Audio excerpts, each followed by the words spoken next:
2013లో భయంకరమైన వరదలకు ఆ ప్రాంతం మొత్తం నాశనమైంది. కానీ ఆడున్న ఒక్క ఆలయం మాత్రం చెక్కు చెదరలేకుండా నిలిచింది. వేల ఏళ్ల చరిత్ర కలిగిన ఆ ఆలయం వెనుకున్న రహస్యం ఏమిటి, పాండవులతో తనకున్న సంబంధం ఏంటి అనేది తెలుసుకుందాం. వీడియోకి లైక్ చేసుకొని సబ్స్క్రైబ్ చేసుకోండి ఫ్రెండ్స్. ఉత్తరాఖండ్ రాష్ట్రంలోని మందాకి నది ఒడ్డున సముద్ర మట్టానికి దాదాపు 3580 మీటర్ల ఎత్తులో ఉన్న ఒక పవిత్రమైన క్షేత్రమే కేదార్నాథ్ ఆలయం.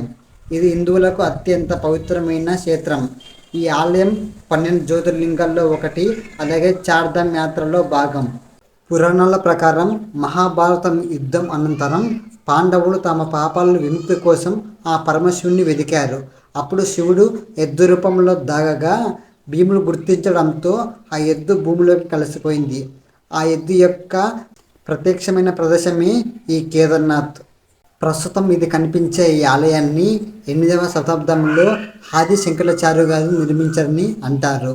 భారీ రాతి శిల్పాలతో నిర్మించిన ఈ ఆలయం శతాబ్దాలుగా మంచు, చలికి, ప్రకృతి విపత్తులకు తట్టుకునేలాగా నిలిచి ఉంది. 2013లో వచ్చిన భారీ వరదల్లో ఆ కేదార్నాథ్ పరిసర ప్రాంతం మొత్తం అల్లకల్లోలంగా నాశనమైతే అయిపోయింది. అంతా కొట్టుకుపోయింది. ఇంతలో కేదార్నాథ్ వెనుక ఉన్న ఒక పెద్ద బండరాయి దొర్లుకుంటూ వచ్చి ఆ ఆలయం వెనుక నిలిచింది. అంటే ఇంకా ఆలయానికి ఎటువంటి ఆ వరద వల్ల ఎలాంటి అంటే తగలకుండా రక్షంగా అక్కడ బండరాయి అయితే నిలిచిపోయింది. ఇప్పటికీ ఆ బండరాయిని భక్తులు భీమ్ శిల అని పిలుస్తారు. ఇప్పటికీ ఆ ఆలయం వెనుక ఆ బండరాయి అయితే ఉంది. ఆ బండకు కూడా చాలామంది పూజ చేస్తారు. సాక్షాత్తు ఆ దేవుడే ఆ ఆలయాన్ని రక్షించాలని అక్కడ బండని నిలబెట్టారని అంటారు. ప్రతి సంవత్సరం శీతాకాలంలో భారీ మంచు కారణంగా ఆలయాన్ని కొన్ని నెలల పాటు మూసివేస్తారు.